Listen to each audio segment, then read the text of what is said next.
Now, you tweeted yesterday, you actually been tweeting quite a lot on this. It's almost as if you were angry at one stage, that if David Cameron had a backbone, he'd slam Nick Clegg's sleazy pretense that he's been trying to get recall through and then do it himself. So, do you expect Mr. Cameron to find his backbone? No, I don't, I'm afraid. Look, I think this whole thing brings real shame on my party. I'm ashamed of my party, but I'm disgusted, actually, by the behaviour of the Lib Dems over this. What have they done wrong? Because the Lib Dems, this is in their brief. This was Clegg's job, don't forget, to bring forward recall. And he produced a draft bill shortly after the election that was so bad that there is not a single reform-minded MP, not a single democracy campaigner in the entire country, not one, who is willing to support it. Because instead of offering a genuine recall system, handing power to voters to hold their MPs to account, it was designed to hand power up to a parliamentary committee made up of whip-dominated MPs who would decide whether or not an MP qualifies. And if you're an obedient member of a big party, fine, you're going to be safe every day of the week. If you're a maverick, Galloway, Nadine Dorris,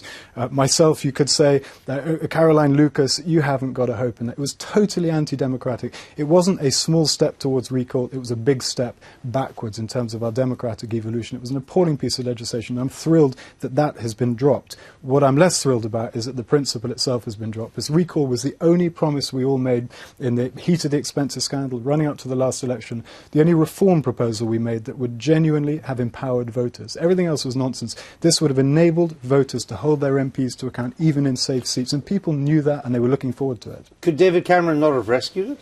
Oh yeah, he could have done, which is why I'm ashamed of my party. I think David Cameron has behaved appallingly over this. This was a very straightforward pledge. I've been hearing clips all day from David Cameron about how much this meant to him before the last election, and it's been dropped. It clearly didn't mean anything to him at all, but Clegg's behaviour on this, and I would say Tim Farron, who's otherwise a decent guy, has been very, very disingenuous. They had 3.5 years to deliver it.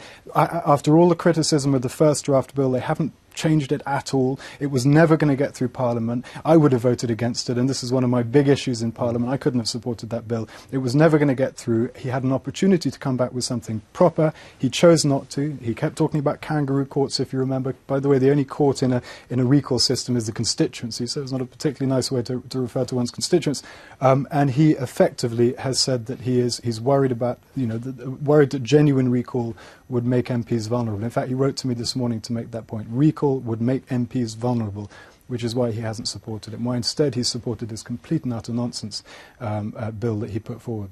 And if we were to have 5 seconds silence, almost 5 seconds, would we not hear an audible sigh of relief from your party's own backbenchers that this isn't going ahead? You see, I don't buy into that. I pressed my own recall bill to a vote some time ago. It was a vote in which only backbenchers could take part, and it won with a thumping majority of 7-1. Only 17 MPs voted against it. The majority who backed it were Tory MPs. This was pure, proper, genuine recall. So Parliament is up for reform. The difficulty is that Cameron and Clegg are not. And it remains to be seen if Ed Miliband is, because if he would have put this forward in an opposition day motion, he'd win. He could take the agenda. He could show that he is the man who actually trusts the electorate, who believes in democracy, believes in reform. He's got an amazing opportunity here, and I hope he takes it. You would encourage Mr. Miliband to take the baton of this? I'd back him all the way. I don't care who delivers it. It must be delivered, because it is the only meaningful change that will genuinely shake up Parliament, will genuinely empower voters, and ensure that Parliament does its job of holding government to account,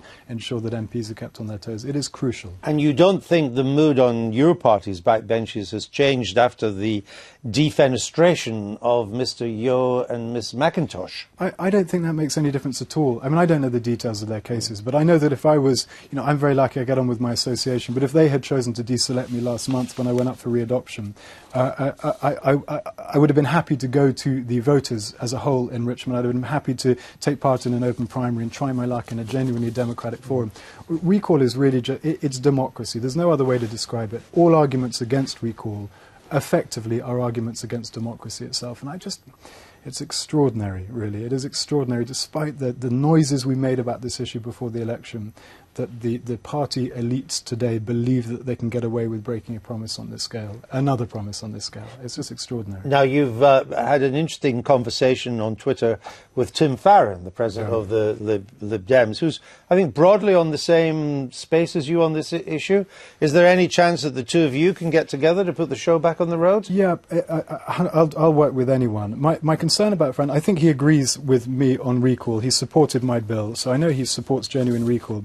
The trouble is that he in his entire body language and everything he said on Twitter, it suggests that will always put his party first. And I don't think we're going to move forward unless he's willing to hold his party to account in the way that I'm trying to hold my party to account. Otherwise, we won't make any progress at all.